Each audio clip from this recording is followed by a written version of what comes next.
There is a moment after no contact begins that almost nobody prepares you for. It is not the silence itself.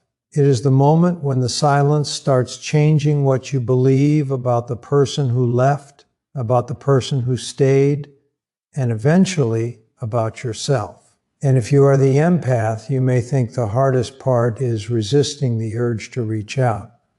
If you are the avoidant, you may think the hardest part is finally having space to breathe. But both assumptions miss what happens underneath. Because when an avoidant and an empath both go no contact, something strange happens. The relationship does not immediately disappear. And this is where the story takes a turn most people never expect. The empath often experiences the beginning of no contact as an absence that demands an explanation. The mind starts searching. What are they thinking? Do they miss me? Are they relieved? Did I mean anything to them? Was I too much? Or was I simply asking for something they could not give? Even when you know you should not open it, part of you keeps wondering whether something is waiting on the other side. But the avoidant can experience the same silence in almost the opposite way. At first, there may be relief. The pressure is gone. No emotional expectation to answer. No immediate demand to explain feelings that they may not even understand themselves. They can return to routines, work, exercise, friends, entertainment that restores the feeling of control. And from the outside, this can look like indifference. One person sees silence and feels rejection. The other sees silence and feels relief. One wants answers. The other wants distance. One is tempted to move toward the connection. The other is tempted to move away from it. And yet, neither experience tells the whole story, because relief is not always the opposite of missing someone. Sometimes relief is simply what the nervous system feels when pressure disappears. And longing is not always proof that a relationship should be restored. Sometimes longing is what happens when a familiar emotional pattern suddenly loses its source. This distinction matters because no contact can become dangerous when you treat every emotion as a message telling you what to do. If you miss them, you may believe you should contact them. If they contact you, you may believe they have changed. If they seem fine, you may believe they never cared. If they seem distant, you may believe you need to try harder. But emotions are not instructions, they are information. And the real purpose of no contact is not to manipulate those emotions in another person. It is to finally understand your own. For the empath, that understanding may begin with an uncomfortable realization you are not only attached to the person. You may have been attached to the possibility of being chosen by them. There is a difference. Loving someone says, I value who you are. Chasing someone says, I need your response to tell me what I am worth. And when those two experiences become tangled together, no contact feels unbearable because you are not just losing a relationship. You are losing the place where you were trying to prove yourself. For the avoidant, the realization can be as uncomfortable. You may not have stopped caring. You may have stopped tolerating the emotional intensity that came with caring. There is a difference. Distance can create temporary peace, but peace created by escape is not necessarily emotional freedom. Sometimes it is simply silence protecting a person from feelings they have not learned how to hold. This is why the first stage of no contact can be misleading. The empath may look distressed, but that does not mean the empath is weak. The avoidant may look calm, but that does not mean the avoidant is unaffected. They are simply processing the same rupture through different strategies. And then something begins to shift. The empath, after enough time without new emotional information, can no longer keep analyzing the other person every minute of the day. The mind eventually becomes tired of solving a problem that has no new data. Slowly, attention begins returning home. You notice your own exhaustion, your own anger, your own needs. You begin remembering conversations you once excused. You notice how often you abandoned your boundaries just to preserve connection. And that is when no contact stops being about whether they will come back. It starts becoming about whether you would still want them back if nothing changed. That is a much harder question, because hope can survive almost anything when it is attached to potential. You can tolerate inconsistency if you believe consistency is coming. You can reinterpret distance as fear if you believe love is underneath it. You can wait through silence if you believe the next message will explain everything. But eventually, the question arrives. Not, do they miss me? Not, will they return? But if they return tomorrow exactly as they were before, would I choose this relationship again? That question changes the entire meaning of no contact. And while the empath begins asking it, the avoidant may be entering a completely different phase. The distractions that felt so effective at first can begin losing their power. A song, a place, a routine, a moment can suddenly bring the other person to mind. Not because the avoidant has decided to remember them, but because absence changes the way memory works. The person who once felt overwhelming can begin to feel distant. And distance can make the mind idealize. The difficult conversations fade first. The pressure becomes less vivid. What remains are fragments, the laugh, the familiar voice, the joke, the feeling of being understood without explaining everything. And suddenly the person who needed distance may begin wondering whether they created too much of it. That is where the next phase begins. And this is where many people make their biggest mistake. They interpret the avoidance growing awareness as proof that the relationship is ready to restart. But missing someone and being ready to love them are not the same thing. Nostalgia can reopen a door that emotional growth has not prepared you to walk through. Imagine the message arrives after weeks of silence. Hey, I was thinking about you. For the empath, those 5 words can carry the weight of an entire relationship. Suddenly, every unanswered question seems to have an answer. They may feel their body react before their mind catches up. The heart races. The old hope wakes up. The silence that once felt like abandonment now looks like a temporary chapter that has finally ended. But pause here. What happened? The avoidant sent a message. That is all you actually know. You do not yet know whether they have taken responsibility. You do not know whether they understand what happened. You do not know whether they can communicate differently under pressure. You do not know whether they want a healthy relationship or simply relief from missing you. And this is one of the most important distinctions in the entire no contact process. Contact is not change. A message can mean someone misses you. It can mean they are lonely. It can mean they are curious. It can mean they feel guilty. It can mean they want reassurance. It can mean they have genuinely reflected and want to repair what was broken. The message itself cannot tell you which one it is. Only consistent behavior can. This is where the healed empath begins behaving differently. Not coldly, not strategically, not by pretending not to care. The difference is that they no longer feel compelled to convert every small sign of interest into a promise about the future. Before healing, the empath may read one message as a reunion. After healing, the empath reads one message as information. That single shift can completely change the dynamic.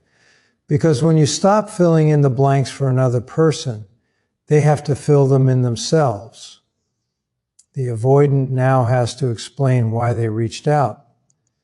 They have to tolerate the possibility that you may not immediately rush toward them. Or they have to discover whether they actually want intimacy or simply want the discomfort of absence to stop. And that uncertainty can feel very different from the relationship they left behind. Before no contact, the empath may have carried the emotional responsibility for both people. They asked the questions, initiated the conversations, repaired the tension, interpreted the silence, offered reassurance, and kept the relationship alive whenever it started slipping away. Now there is a gap, and inside that gap, the avoidant finally has to confront something they could previously avoid, their own contribution to the distance. Some reach out, receive reassurance, and retreat. Some never return at all. And some genuinely begin changing. The difference is not how strongly they miss you. The difference is what they do with what they feel. That is the part most breakup advice gets wrong. People spend enormous amounts of energy trying to calculate when an avoidant will miss them most. Day 10, week 3, month 2. They search for timelines because timelines create the illusion of certainty. But the more useful question is not when they will miss you, it is what they do when they miss you. Do they communicate? Do they acknowledge the past? Do they take responsibility without blaming you? Do they express what they need instead of disappearing? Do they respect your boundaries? Do they remain consistent after the initial emotional rush fades? Those questions tell you far more than whether they watched your story, liked an old photograph, or sent a late-night message. And for the empath, this is where the real transformation becomes visible. You stop treating uncertainty like a challenge. You stop thinking, if I can just explain myself better, they will finally understand. You stop confusing patience with self-abandonment. You stop believing that loving someone means becoming endlessly available to them. You can still care deeply, you can still miss them, you can still remember the beautiful parts, but you no longer use those feelings as evidence that you should accept the same relationship. And something equally important can happen on the avoidant side. If the avoidant is genuinely willing to grow, no contact eventually becomes less about escaping the empath and more about meeting themselves without the usual distractions. They may discover that independence was not always independence. Sometimes it was emotional avoidance dressed in respectable language. They may discover that needing space is healthy, but disappearing without explanation is not. They may discover that vulnerability does not mean surrendering control. They may discover that the person they were afraid of disappointing was not always the empath. Sometimes it was themselves. That realization can hurt, because a relationship does not become secure when two people stop triggering each other. It becomes more secure when two people learn what to do after they're triggered. Chemistry can make two people feel unforgettable, and that distinction matters more than anything.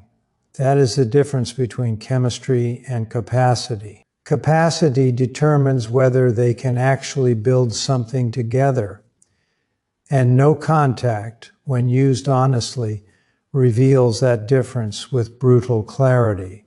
The silence strips away the constant reactions, no immediate text, no argument, no reassurance, no chase, no withdrawal to respond to. What remains is choice. The empath gets to ask, what do I need? The avoidant gets to ask, what am I afraid of?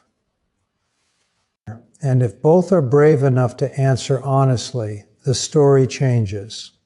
Not necessarily into a reunion, sometimes into acceptance, sometimes into separate lives, sometimes into a healthier relationship that looks nothing like the old one, but always, if the work is real, into greater self-awareness. And that is why the most important moment in no contact may not be the moment someone reaches out. It may be the moment you realize you no longer need them to. There's another shift that happens when the silence lasts long enough. The relationship begins losing its ability to tell either person who they are. And at first, that can feel frightening. When you have spent months or years defining yourself through another person's reactions, their absence creates a strange kind of emptiness. The empath may wonder, if I'm not fixing this, who am I? The avoidant may wonder something they rarely admit. If I am not running from this, what am I actually feeling?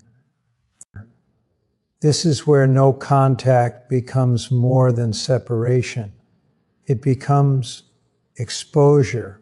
The empath is exposed to their own unmet needs. The avoidant is exposed to the emotions they have been postponing. And neither can rely as easily on the old relationship pattern to tell them what to do next. For the empath, this can begin with anger, not necessarily anger at the avoidant. Sometimes it is anger at yourself. You remember the times you accepted less than you needed, the conversations where you explained the same hurt again and again, the moments when you felt something was wrong but convinced yourself you were being too sensitive. You remember how quickly you apologized just to restore peace. You remember how often you monitored their mood before deciding whether it was safe to express your own. And eventually something inside you says, wait, what about me? That question can feel almost foreign, because the empath's greatest strength can become a hidden weakness when compassion has no boundary.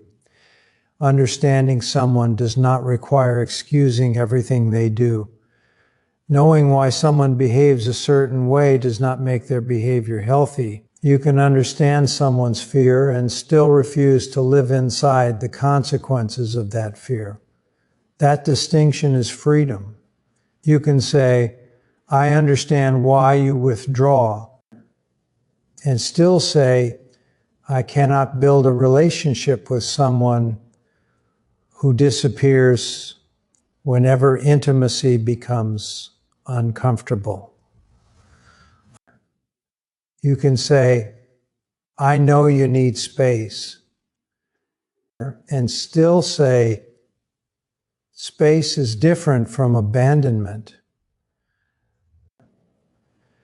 You can say, I know you were hurt before me, and still say, your past cannot become the permanent explanation for how you treat me. This is where the empath becomes difficult to manipulate, not because they become harder or colder, but because compassion finally includes themselves. And that changes the reunion dynamic completely. If the avoidant returns and discovers the same person waiting in the same emotional position, the old pattern has somewhere to land. But if the empath has changed, the old pattern encounters resistance, not punishment, or not games, reality. The avoidant may say, I needed time. And the empath may calmly ask, what did you learn during that time? The avoidant may say, I missed you. And the empath may ask, what would you do differently now? The avoidant may say, I was overwhelmed. And the empath may respond, what will you do the next time you feel overwhelmed? These questions are powerful because they move the conversation away from emotion and toward capacity. Missing someone is emotional. Changing your behavior is developmental. Wanting someone back is emotional. Building something different requires skills, and this is exactly where the avoidant faces their own test.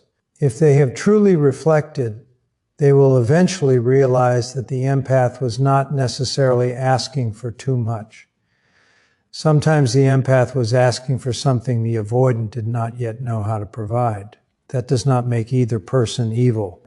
It makes them incompatible at that point in their development. But if the avoidant wants another chance, they cannot simply return with stronger feelings. They have to return with stronger emotional skills. They have to learn how to communicate before shutting down, how to ask for space without creating fear, how to remain connected while taking time to regulate, how to admit this conversation is difficult for me instead of disappearing, how to say I'm scared instead of turning fear into distance. That is the difference between avoidance and healthy independence. Healthy independence says, I can stand on my own. Avoidance says, I need to stand alone so I never have to risk needing you. Those statements sound similar from the outside. Internally, they are worlds apart. And the empath has a parallel distinction to learn. Healthy care says, I can support you without losing myself. Emotional overfunctioning says, if I support you enough, maybe you will finally become safe for me. Those also sound similar, but one comes from love, the other comes from fear. This is why two people can love each other sincerely and still create an unhealthy relationship. Love does not automatically erase coping patterns. Two wounded people can love each other and still activate each other's deepest defenses. The empath's pursuit can intensify the avoidant's fear of engulfment. The avoidant's withdrawal can intensify the empath's fear of abandonment. Then each person's reaction becomes evidence for the other's original fear. The empath thinks, see, they are leaving. I have to hold tighter. The avoidant thinks, see, they need too much from me. I have to get farther away. And the cycle reinforces itself. No contact interrupts that feedback loop. For perhaps the first time, the empath cannot chase the avoidant into closeness, and the avoidant cannot retreat from the empath and immediately receive the emotional space they have grown accustomed to. Both are forced to experience the consequences of their usual strategy. That is uncomfortable. But discomfort is not always a sign that something is wrong. Sometimes discomfort is the sensation of an old pattern losing its power. The empath may discover that anxiety rises and falls without requiring action. The avoidant may discover that longing rises and falls without requiring escape. That is a profound lesson. You can feel something without obeying it. You can miss someone without contacting them. You can fear abandonment without chasing. You can fear engulfment without disappearing. You can love someone without making them responsible for your identity. And once you learn that, no contact becomes something entirely different. It is no longer a waiting room where you sit until another person makes the next move. It becomes a boundary around your own healing. And eventually, the silence becomes less frightening. The empath begins filling their life with things that are not connected to the relationship, not as distractions, but as evidence that they still exist outside it. Friends, work, creativity, rest, ordinary mornings that do not begin with checking a phone, evenings that do not revolve around interpreting someone's silence. The avoidant, if genuinely doing the work, begins discovering something equally important. Solitude can be chosen without being used as armor. They can have independence and intimacy. They can need space and still remain emotionally present. They can be loved without feeling trapped. And perhaps that is the deepest lesson hidden inside this entire dynamic. The goal was never to make the avoidant chase. The goal was never to make the empath stop caring. The goal was to become two people who no longer need the old cycle to feel secure. And when that happens, something surprising becomes possible. You stop asking whether the other person is your destiny. You start asking whether the relationship is healthy enough to deserve a place in your future. That is a much more powerful question. Because love can be real and still not be enough. Connection can be intense and still not be safe. Chemistry can be unforgettable and still not be compatible with peace. And once you understand that, you become much harder to fool, not by another person, but by your own longing. And then comes the question no contact was always leading toward, even if you did not know it, what happens when the silence ends, but the people inside the silence have changed. Sometimes nothing happens. The avoidant does not return. The empath does not reach out. Life keeps moving. And the relationship becomes something that once consumed enormous emotional space, but eventually becomes a chapter. That ending can hurt, but it can also be the cleanest evidence that healing has happened. You no longer need a dramatic final conversation to prove that what you felt was real. You no longer need the other person to validate your experience. You can remember the relationship without needing to reopen it. Sometimes, however, contact happens again, and if it does, the most important thing is not whether your heart starts beating faster. It probably will. The important thing is whether you can stay present long enough to observe what is actually happening. Look for consistency. Look for accountability. Look for curiosity about your experience. Look for a willingness to have uncomfortable conversations without turning them into threats. Look for actions that continue after the first emotional reunion, because anyone can return when they miss you. Real change becomes visible when the relationship becomes difficult again. That is the moment that tells you everything. The avoidant who has genuinely grown does not suddenly become someone who needs constant closeness. They may still need solitude, they may still become overwhelmed, they may still need time to process. But instead of disappearing, they communicate. Instead of making distance the punishment, they make space a responsible choice. Instead of expecting you to understand their silence, they learn to explain it.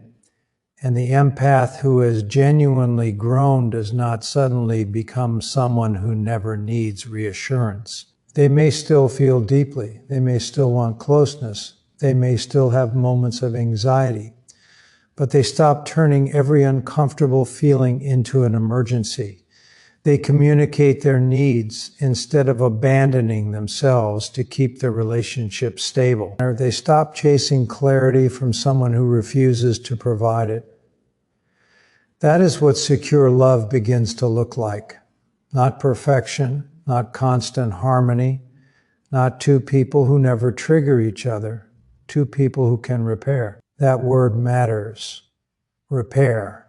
Every real relationship will contain moments of misunderstanding, disappointment, fear, and distance. The difference is what happens afterward. Do both people return to the conversation? Do they take responsibility? Do they become curious instead of defensive?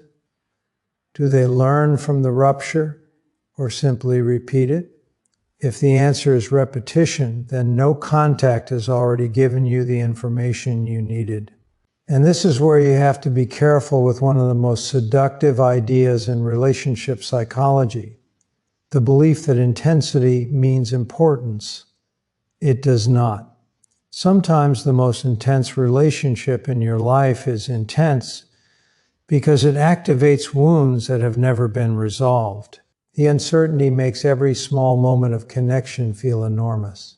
The distance makes every reunion feel like proof of love.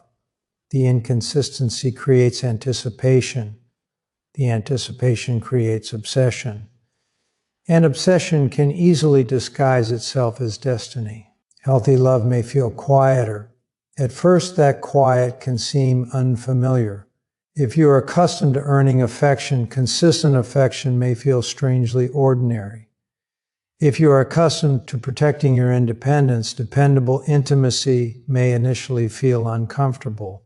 Your nervous system may mistake peace for boredom because it has spent so long interpreting instability as excitement. But peace is not boredom, predictability is not lack of passion, and consistency is not weakness. Sometimes the love you were searching for was never supposed to feel like a storm. It was supposed to feel like somewhere you could finally put your bags down. That is the graduation hidden inside no contact. The empath learns that love does not require self-erasure. The avoidant learns that intimacy does not require self-destruction. And both learn that another person cannot complete the work they are unwilling to do themselves.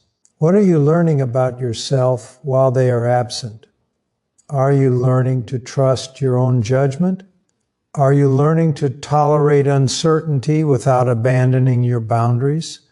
Are you learning that someone else's distance does not determine your worth? Are you learning that being deeply caring does not mean being endlessly available? And if you are the avoidant, ask yourself something equally difficult. What are you protecting yourself from? Is it rejection? Is it losing your freedom? Is it being responsible for another person's emotions? Or is it the terrifying possibility that you actually need connection more than you have allowed yourself to admit? You do not have to answer those questions today, but you do have to stop running from them if you want a different relationship tomorrow. Because the real deeper purpose of no contact was never to make someone miss you enough to return. It was to create enough silence for the truth to become louder than the pattern. And the truth may be that you still love each other. The truth may be that you are better apart. The truth may be that reconciliation is possible, but only if both people build something different. Any of those answers can be healthy. What matters is that the answer no longer comes from panic, or it comes from clarity. So when you think about what happens next, remember this: the next chapter is not determined by who texts first. It is determined by who you become while nobody is texting. If the avoidant returns unchanged, you do not have to return to the old relationship. If the empath reaches out, you do not have to interpret it as weakness. If neither person returns, that does not mean the relationship was meaningless. And if both people return wiser, slower, more honest, and more capable of repair, then perhaps something new can be built from what once broke. But it will not be the old relationship with a new conversation. It will have to be a new relationship between two people who have finally stopped asking the other person to heal their deepest wound. That is what happens next. Not magic, not manipulation, not a guaranteed reunion. Something more valuable. Choice. The empath chooses themselves without closing their heart. The avoidant chooses connection without abandoning themselves. And for the first time, neither person has to chase or run. They can simply decide. And maybe that is the real ending the story was always trying to reach. No contact does not tell you whether someone belongs in your life. It gives you enough distance to decide whether the life you are building has room for them. If this journey feels familiar, remember the word that began it all: mirror. Because sometimes the person you were desperately trying to understand was showing you something about yourself. And sometimes the silence you feared most becomes the place where you finally hear your own voice. That is when no contact stops being about losing someone. It becomes about finding yourself.